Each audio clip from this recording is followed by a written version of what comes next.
Olá, meus queridos irmãos, a paz do Senhor. Nós estamos aqui passeando, que algum pode pensar que é passeando, não vou dizer passeando, nós estamos pregando, irmão. Eu vim pregar o Evangelho. Aí eu aproveito e vou nos locais bíblicos, né? Para mostrar aos irmãos que não é passeando, é pregando o Evangelho, né? Aí o diabo disse para Deus, né? No diabo, quando falou de Jó, vive de rodear a terra e passear por ela. O diabo rodeia e passeando é para trabalhar para o mal. É assim. Aí nós estamos aqui andando, pregando o Evangelho, trazendo uma palavra de ânimo, de alegria aos pastores que estão aqui trabalhando denodadamente na obra de Deus, com amor. Então é um prazer estar aqui com os nossos irmãos, todos que estão aqui acompanhando a palavra de Deus. Aí a gente aproveita o momento livre pela manhã, pela tarde, porque à noite nós temos trabalho. Pela manhã também algumas igrejas a gente prega, e aí à noite estamos nos cultos, trazendo a palavra de Deus. Então, comigo hoje aqui, pastor Zé Rodrigues, um amigo. Eu conheci o pastor Zé Rodrigues, ele me trouxe aqui, e já é a segunda vez um amigo que Deus tem abençoado e que faz um bonito trabalho, com seriedade, com verdade e com amor e com zelo pelos princípios bíblicos.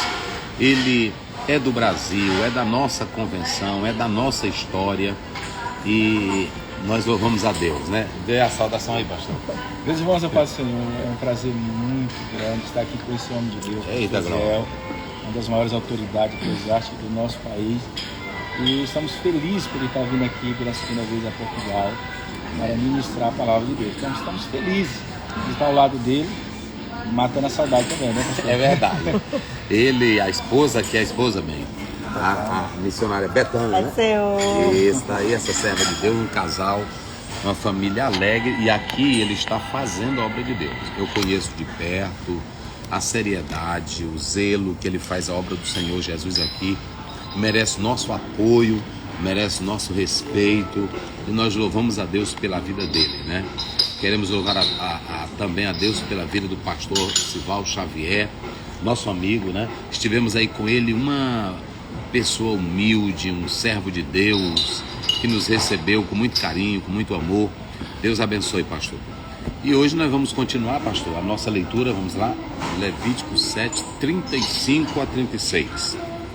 Levítico 7, 35 diz assim: esta é a porção de Arão e a porção de seus filhos das ofertas queimadas do Senhor, desde o dia em que ele os apresentou para administrar o sacerdócio ao Senhor, o que o Senhor ordenou que se lhe desse dentre os filhos de Israel no dia em que os ungiu. Estatuto perpétuo é pelas suas gerações. Muito bem, ontem nós falamos sobre a porção do sacerdote e agora nós vamos falar sobre porção garantida. Veja que Deus continua falando da garantia que os filhos de Arão teriam na ministração, no serviço do sacerdócio.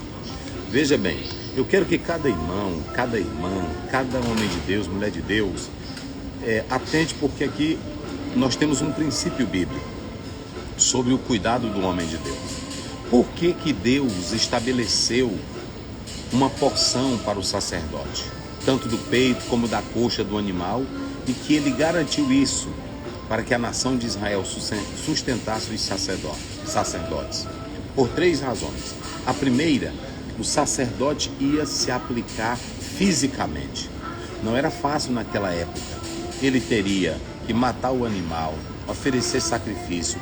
Ele atuava como praticamente um médico, um orientador. Ele tinha que estar em comunhão com Deus. Então, envolvia o lado físico, a força, o trabalho, retirar a cinza, cortar animal, oferecer sacrifício. Envolvia o lado físico, mas também envolvia o lado mental, porque o sacerdote, pastor, ele era o orientador do povo, ele era o pedagogo do povo. Eu falei uma vez na live, quando surgiu a pandemia, que a primeira quarentena, quem trouxe foram os sacerdotes para avaliar a lepra. Era ele quem dizia se estava com lepra ou não. Ele atuava como médico, atuava como juiz, atuava como orientador, atuava como intercessor. Então, atividade física e essa outra envolvia a atividade mental. Porque às vezes tem pessoas que dizem assim: ah, o pastor não trabalha, é só lendo e estudando. Ler e estudar, o senhor sabe melhor do que eu, que você tem que botar a mente para funcionar, preparar um sermão, estudar uma mensagem para entregar a coisa correta. Ontem eu falava para uma pessoa, uma mentira ou um ensino errado de um pastor compromete a vida de uma pessoa. O que o senhor diz aí, pastor? Isso é verdade, pastor. Quando o pastor está ministrando a palavra, tanto no púlpito ou em qualquer outro lugar, a palavra dele tem tanta autoridade que pode dar a vida ou pode matar também. Ah, verdade. É verdade. O senhor vê que quando o profeta Eliseu disse para o rapaz fazer a sopa, ele fez a sopa, pegou umas bases que ele encontrou lá e botou na panela. Mas quando foram comer, alguém gritou: morte na panela. E quem foi tirar isso foi o profeta Eliseu. Veja que é muito importante o irmão entender que o pastor, quando ele está em casa, ele tem a atividade mental, não é só a atividade física. O senhor sabe muito bem, principalmente o senhor que trabalha aqui, que aqui é um campo missionário, a força que o senhor coloca, carregar a caixa, montar banco, tirar a caixa, lidar com alguma construção, é o lado físico, não é isso? É o lado físico, mas tem um lado mental, que o senhor bate muitas vezes em um versículo, 2 versículos, a manhã todinha, a tarde todinha para entender aquilo ali. Olha, um pastor que não é sério, ele não vai levar isso a sério. Agora, aquele que é sério, ele quando abre a Bíblia, ele quer entregar o melhor para a igreja. É por isso que a igreja deve estar atenta. Eu li um autor, pastor, que diz que é triste quando a igreja não quer ouvir a verdade clara e ensinada. Por quê? Porque é ela que salva. É essa verdade que salva. Então aqui, Deus disse que deveria haver o sustento do pastor por 3 razões. Ele envolvia o lado físico, envolvia o lado mental, e o lado mental, por exemplo, uma pessoa que trabalha na roça, que é um bonito trabalho, um lavrador, ou quem trabalha cortando pedra, ele não vai calcular. Ele tem um engenheiro que calcula. Você vê uma estrutura de um prédio, você vê a estrutura ou um carro, ali é a força mental para criar aquilo ali. Já quem vai executar, só faz para executar. Ou seja, é a força física, braçal. Ao contrário do pastor, ele envolve 3. E o sacerdote aqui envolvia 3 coisas: a força física, a força mental e a força espiritual. Era ele que tinha a missão de levar o povo a Deus em oração. O pastor é quem tem a missão, pastor José, de levar o povo a Deus em oração. Quantas madrugadas o senhor não passa, contando o problema de um irmão, contando a doença de um irmão, se juntando com ele em oração, não? Pois é, porque o pastor, ele é responsável. A Bíblia diz que a ovelha, ela vai prestar conta da alma dela, só dela. Agora, nós como os pastores, vamos prestar conta da alma da ovelha, tanto boa como da ruim, além da nossa alma. Então, há uma responsabilidade muito grande em cima do sacerdócio, que hoje somos os pastores. Então, por isso que a igreja tem que amar o seu pastor. É verdade. Cuidar dele nessas 3 áreas, tanto espiritual, emocional e física. Porque somos seres humanos, como qualquer outra pessoa. Como qualquer outra pessoa. Inclusive, domingo agora é o dia do pastor.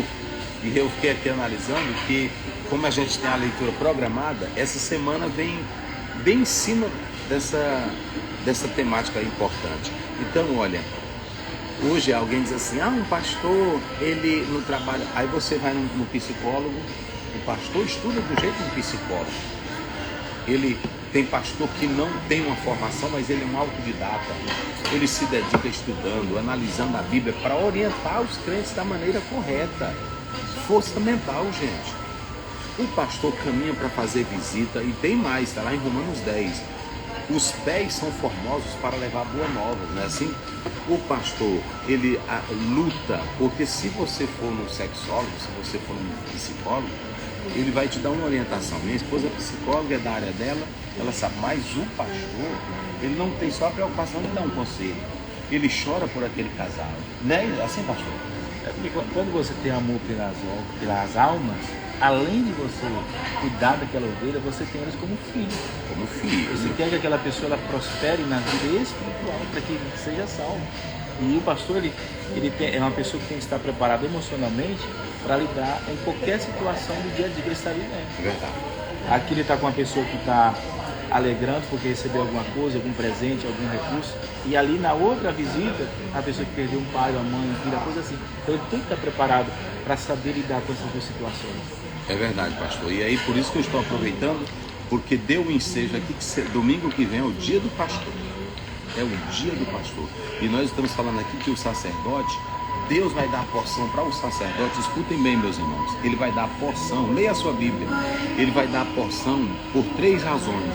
Ele tem a força física envolvida, tem a força mental envolvida e tem a força espiritual. É o pastor que chora de madrugada pela sua família. É o pastor que vai lá quando o seu filho está envolvido com droga, com bandidagem. Eu conheço um pastor lá no nosso campo que ele pegou uma família que estava sendo ameaçada por traficantes e eles iam matar ele. Ele botou tudo dentro do carro e jogou e saiu na estrada. E quando chegou, se jogou com o carro dentro da polícia. Aí quando se assustaram, disseram, não é porque os caras estão atrás desse pessoal para matar, porque tinham aceitado Jesus tinha libertado das drogas, mas sempre tem aquele negócio da sempre conta, né? E esse pastor fez isso. Agora imagine, às vezes aí na internet tem gente que é só para bater em pastor, é só para falar mal de pastor, mas não sabe que tem os pastores sinceros, tem os pilantra, tem. Agora tem uns homens sérios de Deus, que nós conhecemos de homens, olha Brasil, de homens que começaram o trabalho no Maranhão, no Brasil e no mundo, que não tinha nada nem de sustento para ele, não era isso, pastor? É verdade. Pessoas que dependiam da provisão de Deus. Nós temos que depender de Deus cada dia que passa, mais você tem que depender de Deus. O homem sincero, o homem de Deus, ele sabia que o socorro dele viria do Senhor. Porque quantas igrejas hoje, eu conheço igrejas que são grandes no Brasil, que começou a história com homens de Deus simples e que não visavam nada disso. Então, aqui Deus disse que ele teria que ser sustentado, porque um sacerdote ele envolve 3 coisas no ministério. Ele envolve a força física, e outra coisa, tem pessoas que quando o pastor falta a força física, ele não dá mais as horas, ele não cuida mais, ele só é valorizado quando tem força física.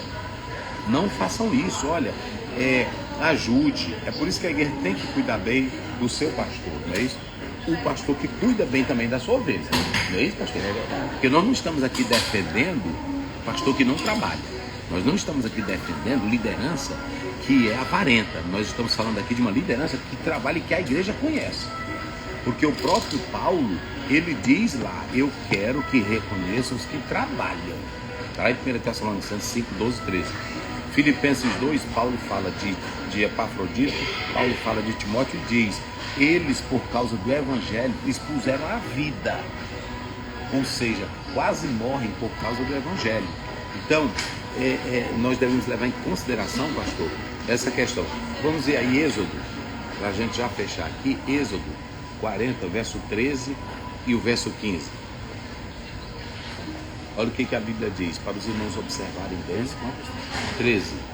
Verso 13 diz assim, e vestirás a Arão as vestes santas, Isso. e ungirás e o santificarás, para que me administre o sacerdócio. Olha aí. Versículo 14, também farás chegar seus filhos e lhe vestirás as túnicas. Isso, pode ir. O 15, e os ungirás como ungiste ao seu pai, para que lhe administrem o sacerdócio, e a sua unção lhe será por sacerdócio perpétuo nas suas gerações. Vai, mais um pouquinho. E Moisés fez conforme tudo Olha aí. que o Senhor lhe ordenou, assim fez. Pronto. Aí nós vamos agora lá para Lucas 10, verso 7. Olha o que diz a palavra. Lucas, capítulo 10, verso 7. Olha o que diz a palavra de Deus. Lucas 10, 7. E ficai na mesma casa, comendo e bebendo do que lhe tiverem, pois digno é o obreiro do seu salário. Não andeis de casa em casa. Porque digno é o obreiro do quê? Do seu salário. Veja bem, lá no texto do pastor Leo, me administrem o sacerdócio. Não tem um administrador de empresa?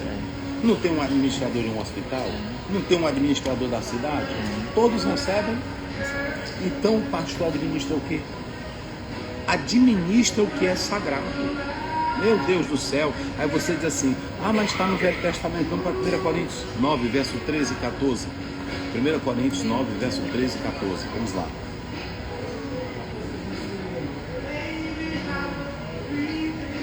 Não sabeis vós que os que administram... Para bem. Eu falei isso aqui, teve alguém que me criticou na internet. Agora veja bem. Se você é bom de exegese, bom de hermenêutica, você vai ver o seguinte, Paulo não está falando para sacerdote, que não tinha mais sacerdote aqui. Não tinha mais sacerdote.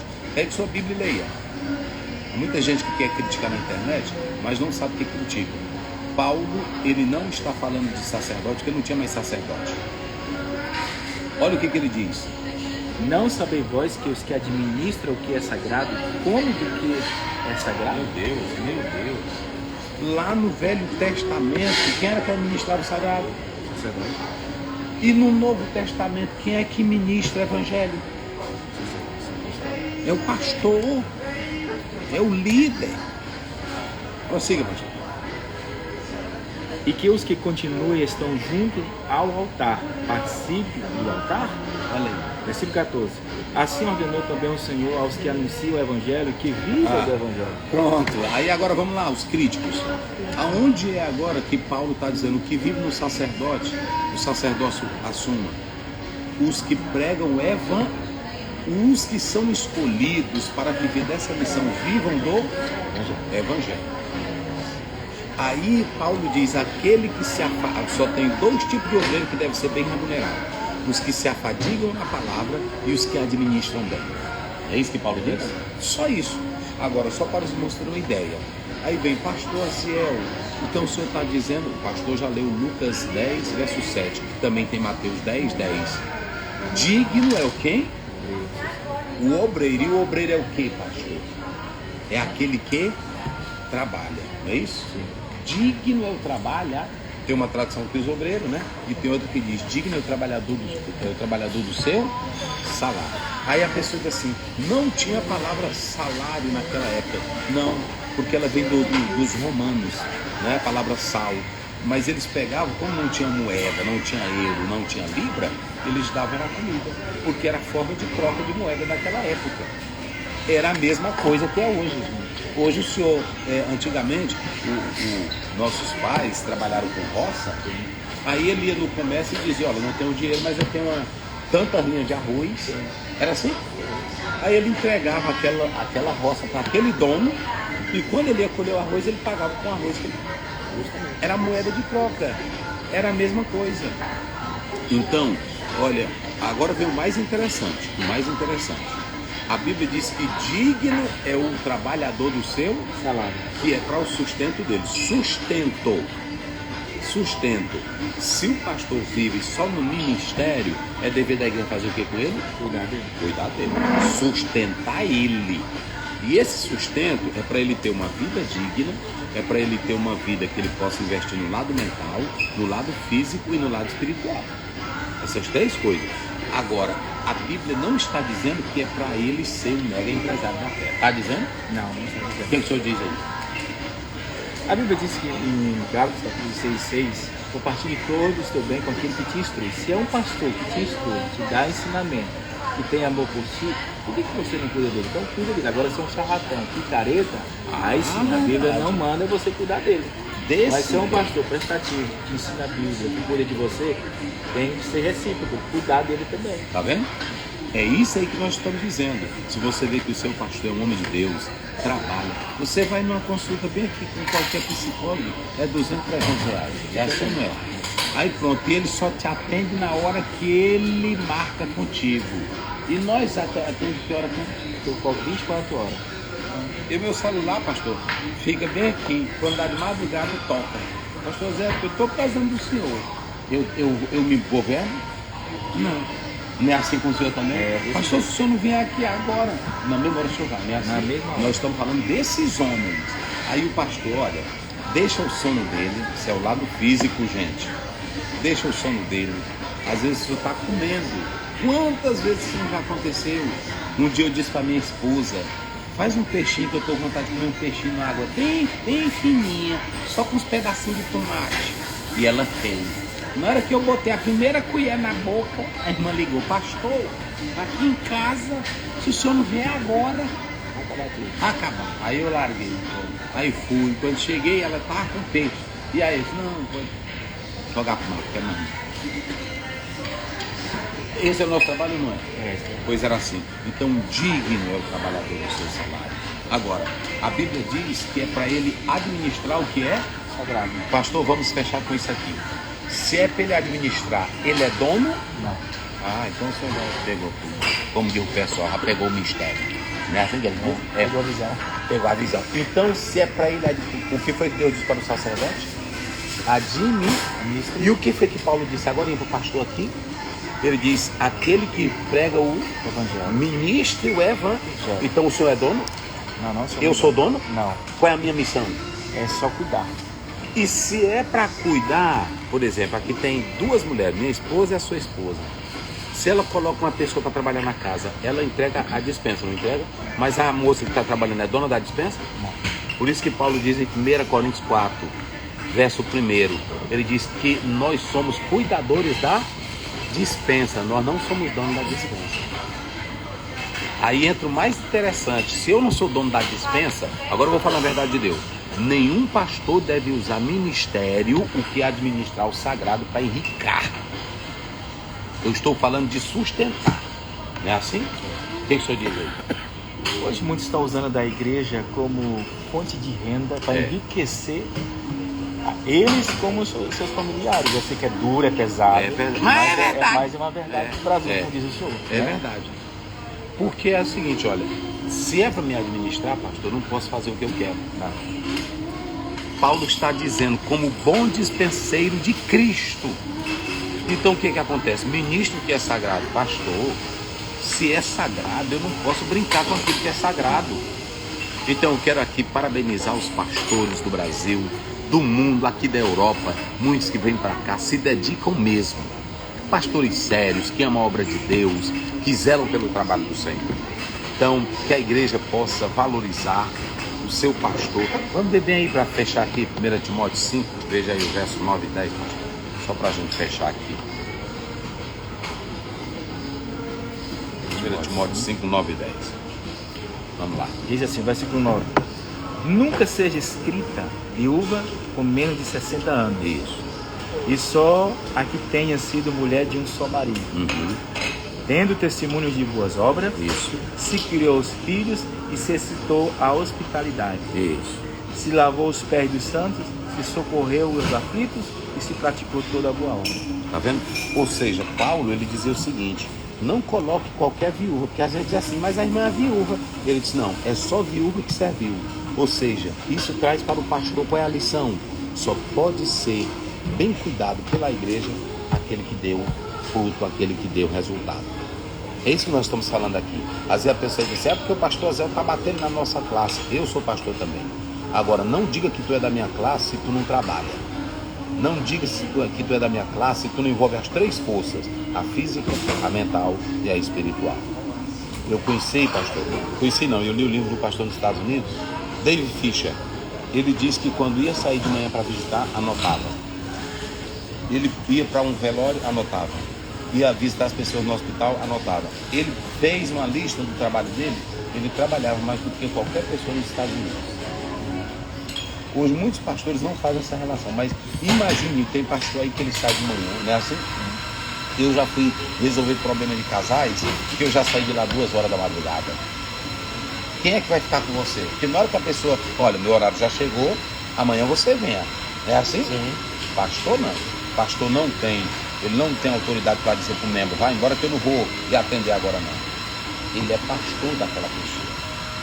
O pastor, quando morre alguém na família, ele, desde o momento que está doente, ele vai, ele liga para a família, ele vai para o hospital, é o caixão, só sai quando termina de sepultar. E quando termina, ainda vai na casa. O que a senhora está precisando? Isso é verdade. Você pode ver que o juiz ele tira a toga e vai para casa. A verdade. O médico tira o avental também vai para casa. E nós nunca podemos tirar. Rapaz, agora o senhor mexeu forte. Nós não, estando em casa, mas na hora que Cristo, não é assim? Uma vez eu estava num ambiente, era só de amigos, e aí eu lembro que uma vez a mulher falou assim, não, pastor, aqui o senhor não é pastor não, é pastor só na igreja, não, eu sou pastor aonde eu estiver, eu sou pastor. Não é só na igreja, onde eu estiver, eu sou pastor. É verdade. Olha, pastor. Posso fazer um convite, pastor? Sim. Hoje à noite, às 19h30, pastor Ziel vai estar na DM Famalicão, na rua Dom Sancho I, número 1432, 1432, às 19h30. Vem e traz toda a sua família, tá? Deus abençoe. Em nome de Jesus. Participe, vai ser uma bênção. Vamos estar juntos aqui com esse homem de Deus, com essa igreja abençoada, povo aqui de Portugal. Os irmãos que me ligaram, eu não posso ir atender todas as igrejas. Vamos participar hoje à noite desse grande culto. Nós somos irmãos. João 17:21. O mundo vai nos conhecer pela nossa unidade.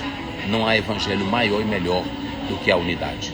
Não é a pregação que é o maior sinal de unidade. É a unidade em Cristo. É quando eu e você nos amamos, independentemente da placa da igreja, se estamos em Cristo. Isso não é ecumenismo. É Cristo. Eu sirvo o mesmo Cristo, você serve o mesmo Cristo.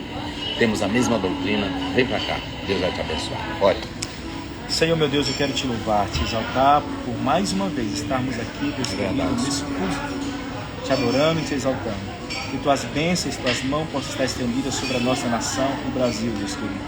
Deus, entre com provisão e providência para atender todas as necessidades daquele povo. Aqui também, Deus, que nós pedimos que o Senhor venha intervir em tudo e em todas as coisas aqui neste lugar, nessa nação portuguesa. Que o Senhor venha salvar portugueses, Pai, em nome de Jesus. Muito obrigado por essa oportunidade, é o que nós te pedimos em nome de Jesus. Amém. Deus abençoe a todos. Feliz dia do pastor, ao colegiado de pastores aí em São Luís.